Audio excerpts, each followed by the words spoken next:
우리는 미국의 동맹으로서 그 가치와 역할을 인지하며 최선을 다하여 지원하고 있습니다. 그 단적인 예로 잠시 뒤에 말씀드릴 마스크 지원과 함께 진단키트 등의 의료 지원은 물론 언제든 경험과 데이터를 공유하겠다는 자세를 들 수 있을 것인데요. 허나 미국은 방위비 분담금 협상에서 동맹은커녕 동맹국 시민들의 생계를 위협하는 방식으로 우리를 단순 협상의 대상 혹은 거래의 대상쯤으로 여기고 있는 듯한 모습을 보이며 동맹이라 하기엔 아쉬운 상황을 연출하고 있기도 한 것이 사실이죠.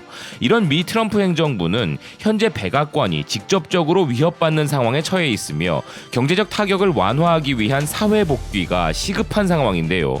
마이클 폼페이오 국무장관과 백악관 경제고문 케빈 하셋은 지난 2주 동안 트럼프 정부가 미국의 재개방을 위해 그 모델로 한국을 포함한 3개국을 면밀히 살피고 있다고 했지만 미 언론 블룸버그는 이에 대해 이들 국가들은 미국보다 빠르게 대유행에 맞서 싸우고 재개에 신중을 기한 국가라며 미국은 그 기준에 부합되지 않는다는 반론을 펼쳤습니다.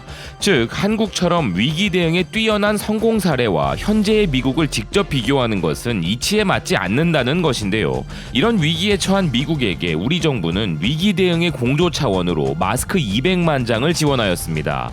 미 주요 언론을 통하여 관련 소식이 미국인들에게도 알려졌으며 주한 미국 대사인 해리스는 감사하다는 트윗을 날리기도 하였는데요.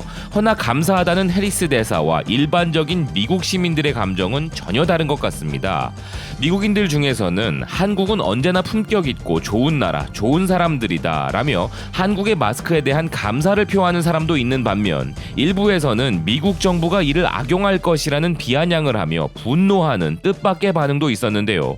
한국의 마스크 200만 장 지원 소식에 대해 미국인들은 그럼 이 마스크는 무료로 병원에 곧바로 전달되나? 아니면 특정 회사로 판매되어 정상 가격의 5배로 병원에 재판매되나?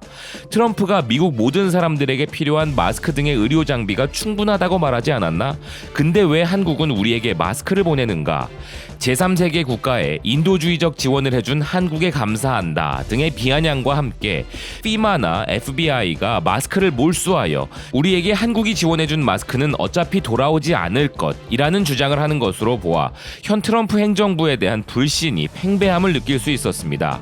그런데 미국인들의 이런 주장은 전혀 근거가 없지는 않을 수도 있는데요. 이미 매사추세츠 주지사인 찰리 베이커는 마스크를 해외에서 별도로 구매했는데 연방정부에서 몰수해 간 것이 알려졌고 한국 기업에게 어렵게 진단키트를 구매했던 메릴랜드주 호건 주지사도 이 이야기를 접한 후 진단키트를 트럼프가 빼앗아 갈까봐 비밀 장소에 숨겨두었다는 언급을 했었는데요. 정치인이자 같은 당원인 사람들에게도 신뢰를 받지 못하는 형국인데 하물며 미국 시민들이 현 백악관에 가지는 이런 불신은 어찌 보면 당연한 것으로 봐야 할 것입니다. 지금까지 BK 뉴스였습니다. 시청해주셔서 감사드립니다.